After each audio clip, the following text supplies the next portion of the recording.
उत्तर पूर्वी दिल्ली में लगातार क्राइम ग्राफ बढ़ता जा रहा है। मर्डर, फायरिंग, गौ हत्या, लव जिहाद या किसी भी चौक चौराहे पे आपके साथ छीना झपटी, यह इस इलाके के लिए आम बात हो गई है।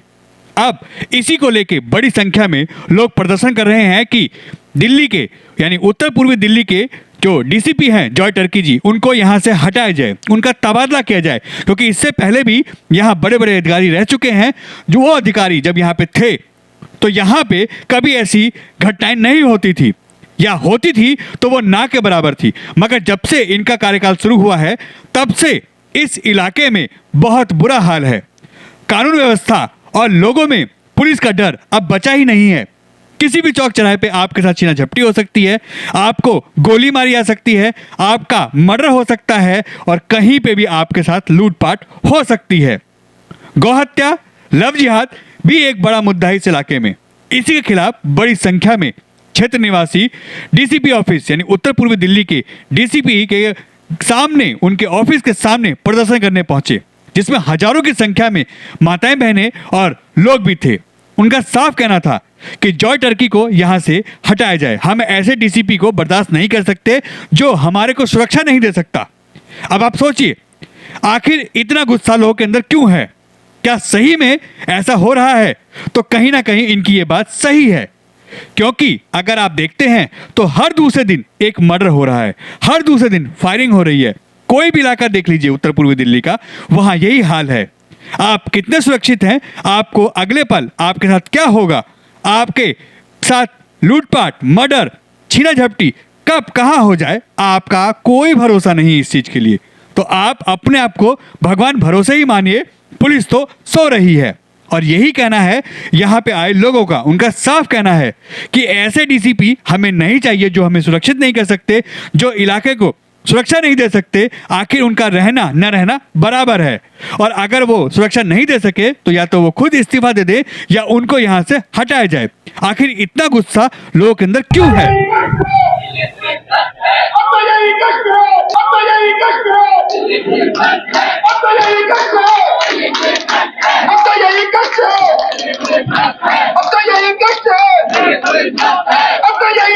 इससे बदलाव ये होगा कि जो अधिकारी कान में रुई, मुंह पर टेप लगाए बैठे हैं, आंखों पे पट्टी बांधे बैठे हैं, या तो बदले जाएंगे या हम करेंगे।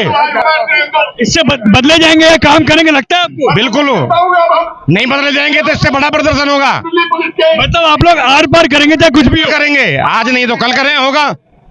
ये क्या मतलब हुआ? प्रशासन हमारे लिए, ये हम प्रशासन के लिए। प्रशासन ने तो हमें चारा बना के डाल रखा है। हमारी कोई सुनने वाला होता है, उस डीसीपी को चुप करा दिया जाता है। तो सुनता है पिछले 3 दिन से सुबोध गोस्वामी जो डीसीपी हैं, एडिशनल डीसीपी हैं, उनका मुंह चुप करा रखा। क्यों करा रखा है?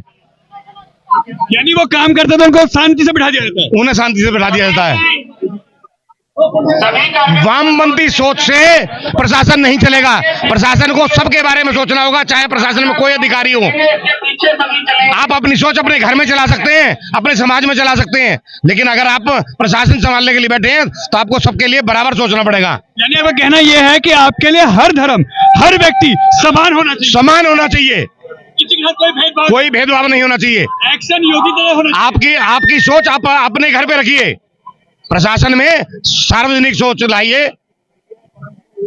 मैं महिला होने के नाते मैं ये कह सकती हूँ कि जिस तरीके से युवा पीढ़ी नशे में जा रही है और महिलाएं अपने आप को असुरक्षित महसूस कर रही हैं, वो 7 बजे के बाद ये सोचती है कि बाजार में निकले कि नहीं निकले।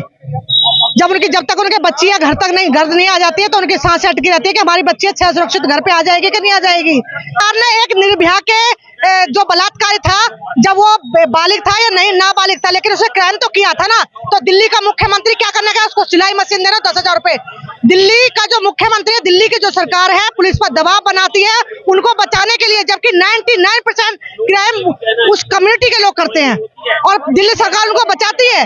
आपने दिल्ली दंगों में भी देखा होगा, कम्युनिटी उन्हीं को ही दिल्ली सरकार करती है, दिल्ली सरकार के ऊपर दिल्ली सरकार दबाव बनाती है दिल्ली पुलिस के ऊपर। कैसे होगा समाधान? जब तक जनता नहीं जागरूक होगी और वो अपने हक के लिए नहीं लड़ेगी, तब तक इसका सुधार नहीं हो सकता। और बदलाव नहीं होगा तो डीसीपी साहब बदलेंगे। उनको चाहिए, अगर उनके बस का नहीं है कुछ करना तो पुलिस की नौकरी छोड़ दें और कोई दुकान खोलने परचूनी के वहां जाके काम करें। तो उनको भी तो देना पड़ेगा पुलिस वालों को, क्या चीज देना पड़ेगा? उनको भी हफ्ता महीना देना पड़ेगा। नहीं तो हफ्ता देंगे जो उन्होंने रूल बनाया वो होगा। अगर वो चर्च देखेंगे तो वो करेंगे। भैया पुलिस का काम है समाज के अंदर मामूल ठीक करना, चरस बिकवाना नहीं, गांजा बिकवाना नहीं, जुआ करवाना नहीं, गौकुश करवाना नहीं, हत्या करवाना नहीं। ये अगर हो रही है तो इसका अर्थ है इसमें पुलिस मिली हुई है। पुलिस को चाहिए किसी भी हालत में इसको रोके। अगर नहीं रोक पा रहे हैं पुलिस वाले तो अपना ऊपर बोले और कमिश्नर साहब से कि भाई हमारा बस का नहीं है, आप यहाँ से हमारा ट्रांसफर कर दो, हम और कहीं चले जाएंगे, काम खत्म हो गया। नहीं आर पर होना चाहिए भाई साहब। कब तक लोग मरते रहेंगे? कब तक लोग मरते रहेंगे? परिवार बर्बाद हो रहे हैं भाई साहब। चरस पी करके, गांजा पी करके लोग परिवार बर्बाद हो रहे हैं। एक परिवार से अगर एक व्यक्ति शराब गांजे पी के, चरस पी के खराब हो गया, उसके बच्चे पूरे परिवार, उसकी फैमिली पूरी खराब हो जाती है। क्या हमें इस पर रोक लेना चाहिए? ये काम पुलिस का नहीं है। अभी जो मर्डर हुआ 5 बस्ते पर, वो बंदा क्या कर रहा था? वो उनको रोक रहा था, उसका मर्डर कर दिया, पीछे से आया और बंदे को मार दिया। आज क्या है? आप कुछ करने तैयार नहीं है। मेरा तो मानना है कि प्रशासन को जो जिम्मेदारी है वो निभानी चाहिए, क्योंकि वो प्रशासन की जिम्मेदारी है। दिल्ली में नॉर्थ ईस्ट में ये कारण है कि क्यों हो रहा है नॉर्थ ईस्ट डिस्ट्रिक्ट के डीसीपी साहब का, क्योंकि पूरी दिल्ली में अमन चैन चल रहा है, नॉर्थ ईस्ट में झगड़ा, नॉर्थ ईस्ट में ये क्राइम। आप इतने क्षेत्र में घूम के देखिए, आपके भी संज्ञान में आता रहा होगा कि एक महीने में 8-10 मर्डर, एक महीने में 8-10 मर्डर। पीछे साल भर का आंकड़ा उठा के देखें तो कितने बच्चों का मर्डर हो चुका है। तो और रहा सवाल ये नशे पत्ती का, गली गली कूचे कूचे में नशा पत्ती चल रहा है। क्या संज्ञान में नहीं है डीसीपी साहब के? है तो उन्हें ध्यान देना चाहिए। देखिए हमारा काम है विरोध प्रदर्शन करना। अगर इसके बाद भी प्रशासन नहीं सुधरता तो फिर हम उसके ऊपर जाएंगे, लेकिन हमारा काम, जनमानस का काम तो केवल विरोध प्रदर्शन करना है। इसके अलावा हम कानून हाथ में ले नहीं सकते। जिस प्रकार घटनाएं बढ़ रही हैं, पुलिस को भी ध्यान देना चाहिए। आप देखेंगे अगर घटनाएं हुई हैं 100 तो एफआईआर दर्ज हुई हैं 2। ये इनका एक तरीका है करने का। और कई सारी घटनाएं जिसमें एफआईआर दर्ज नहीं करते हैं, बाहर जाकर उनको कॉम्प्रोमाइज करवा देते हैं। लव जिहाद की कितनी घटनाएं जिसके अंदर एफआईआर दर्ज नहीं होती है, परिवार परेशान रहते हैं, परिवार हमसे मिलते हैं, फिर हम कुछ जाकर ऐसे ही विरोध प्रदर्शन करते हैं। और हमारा देखिए, जैसे आपने सवाल एक पूछा, हमारा केवल कार्य है विरोध करना और हम करेंगे, प्रशासन के साथ मिलकर करेंगे। और कानून हाथ में लेना हमारा कोई काम नहीं है। और मैं किसी सबसे अपील करता हूँ कि कोई कानून हाथ में ना ले, और हमारे यही तरीका रहेगा। क्षेत्र के अंदर वारदातें बढ़ती जा रही हैं। आप देखो रोज किसी के मोबाइल चल रहे हैं। पुलिस का कोई डर नहीं है। डर ये है पकड़े गए तो पैसे देके छूट जाएंगे, पकड़े दिए तो पैसे देके छूट जाएंगे, नहीं तो कोई उपाय नहीं है। भैया सिर्फ आगाज है, अंजाम तो अभी बाकी है।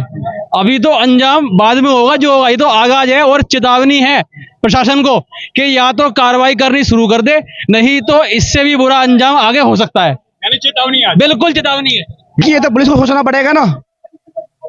हम कानून को मानते हैं, हम देश को मानते हैं, देश संविधान को मानते हैं। हम प्रदर्शन करते हैं अपनी मांग को, लेकिन पुलिस प्रदर्शन को सीरियस ना लेकर कोई कार्रवाई इन पे करती नहीं है, तभी इन अपराधियों के हौसला बुलंद है। उत्तर पूर्वी जिले की जो कानून व्यवस्था है वो पूरी तरीके से नष्ट हो चुकी है। आए दिन मर्डर की घटनाएं होती है। अभी आपने न्यूज़पेपरों के माध्यम से देखा भी होगा कि पिछले 3 महीनों के अंदर लगभग 20 हत्या यहाँ पर हो चुकी है। लेकिन लॉ एंड ऑर्डर बिल्कुल बिगड़ा पड़ा है। कहीं ना कहीं पुलिस जो है भ्रष्टाचार में ग्रस्त है और इसीलिए सारी कानून व्यवस्था चौपट है।